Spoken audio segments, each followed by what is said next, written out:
Yo, yo, yo, we are back. And let me just say, I hope you're enjoying your copy of Pokemon Scarlet or Pokemon Violet. I'm barely popping into the game, so catch me live on Twitch, by the way. Links in the description if you haven't been part of my channel. Hop on and say hello. Anyways, guys, this week we face off Choker Layton. Layton, very great battler. I haven't beat him yet in Draft League, so I hope I could change that this week.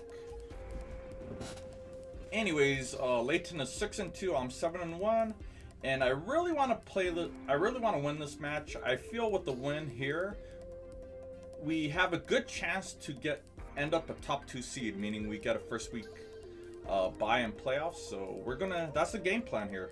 Anyways, Choker Layton, pretty good roster, some threats.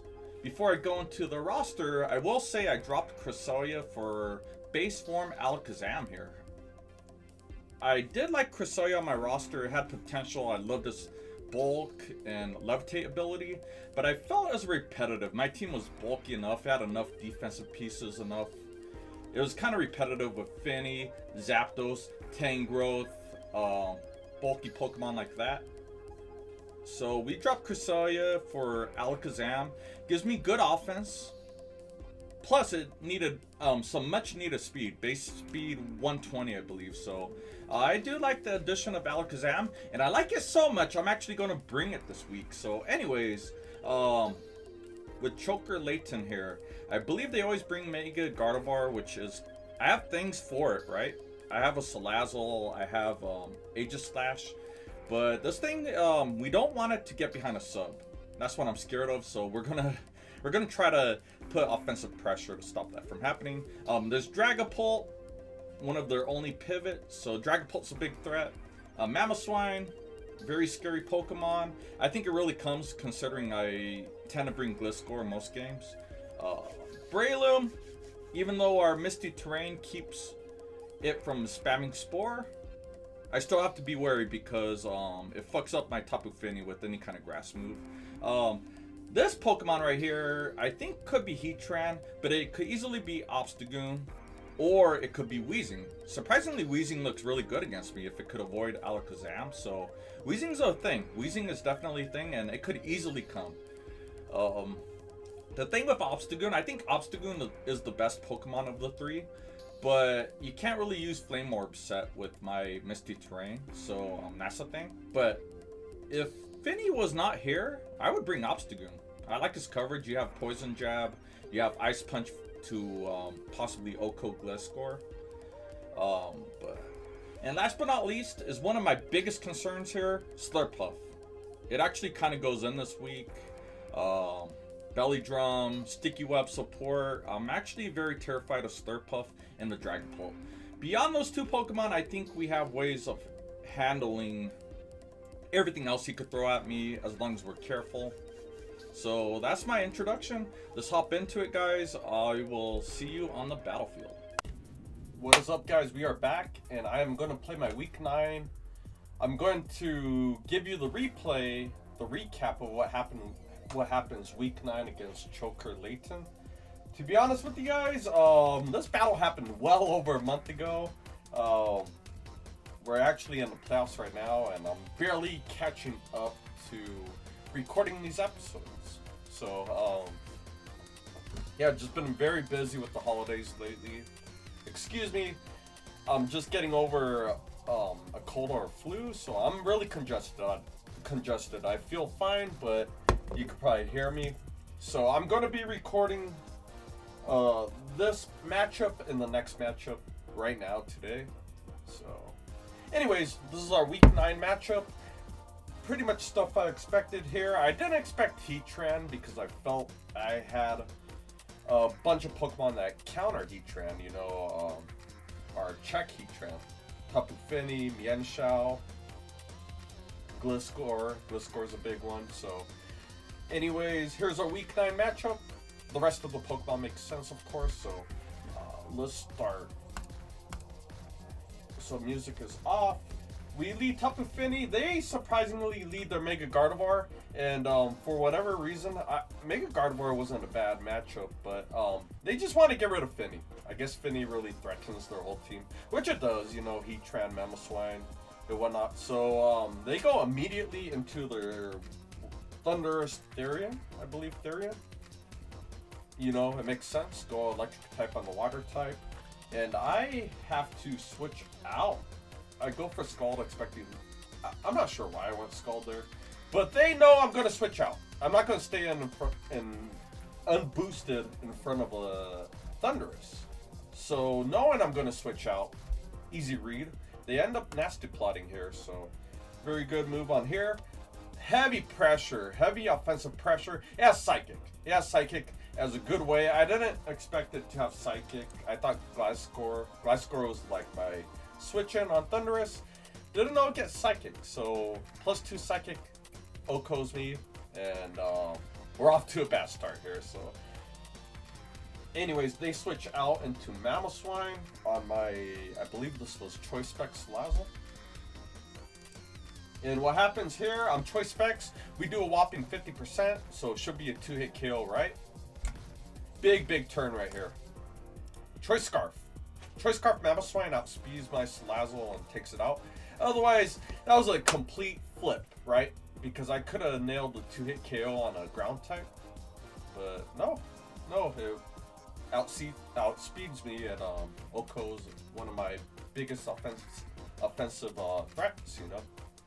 Choice Specs, yeah, it was Choice Specs because it was designed to come in, outspeed Mega Gardevoir, and wipe it off the map. So, yeah, Scarf Mamoswine spamming Earthquake. Back to turn 6. Anyways, Scarf Mamoswine, we kill it with Scald, and he comes in with Thundurus. No surprise there. He comes back in with Thundurus. I have to switch out,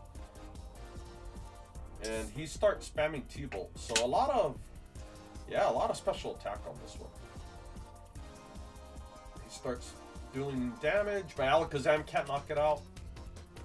He switches out to Weezing, which I think he just wanted to sack off Weezing because I was Expert Belt? Yeah, I was Expert Belt. He probably thought I was like Choice Lock, but I wasn't. Dragapult comes in, so I have to switch out to my Fairy type. He U-turns, very smart. Props to Layton doing what he needs to do. Playing very well. So I come in with my Aegislash and we Shadow Sneak here. Get rid of the threat on the tail on the board. He comes in with Heatran. I think I had close combat.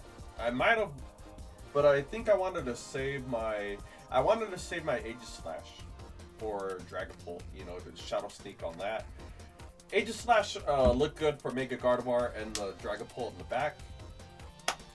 But I wanted to preserve that thing, so I could have clicked close combat, but it wouldn't OHKO Heatran, right? So I switch out. I played it defensively, and I sack off Alakazam. You know, perfect accuracy Heatran here, as you'll see. I come in with my Tapu Fini, right? And Scald does only 31%. So this is like very bulky Heatran on the special side. So a big component to this game. Spadev, bulky Heatran. So props to Layton once again. Yeah, our Scald only doing 31%. So I get Magma Storm trapped. And the Misty Terrain runs out. So he could actually... It's funny, he clicks Toxic and he lands on Tapu Fini. So yeah, bad timing on my part.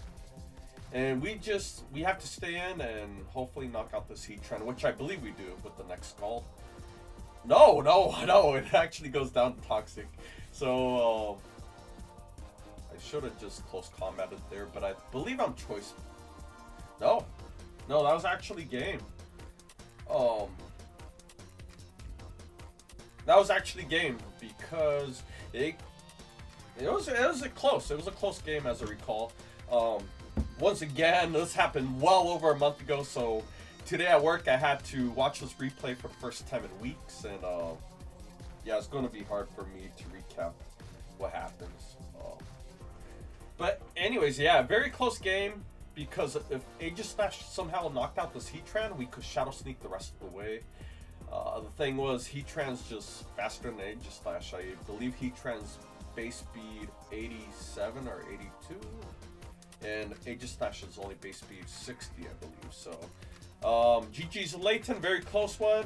Aegislash could have won us the game if we got past this Heatran, but props.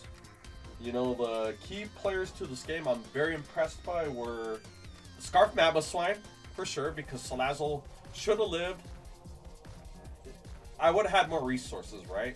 Salazzle would have took out the Mamoswine, but instead got O-Code back by Earthquake. Thundurus with the pressure coming in on Fini and being able to set up with the nasty plot made it very scary because we lost our Gliscor. Gliscor didn't do anything this game. It was a waste of my 6 to green. So props. I did not know Thundurus gets Psychic. I didn't know that was an option. When I was team building, I was like, oh, I have to prep for a Thunder attack, Electric attack, and a Flying attack. But nope. And Heatran, just being bulky. Props on that. It had to be like max HP, max Bidef. Just there to Magma Storm, Magma Trap, and Toxic things. So, props. That's week 9 matchup. We lost. And next week we have that boy Top, or you shall see. Yeah, drop a like, support, and I'll see you guys on the next one.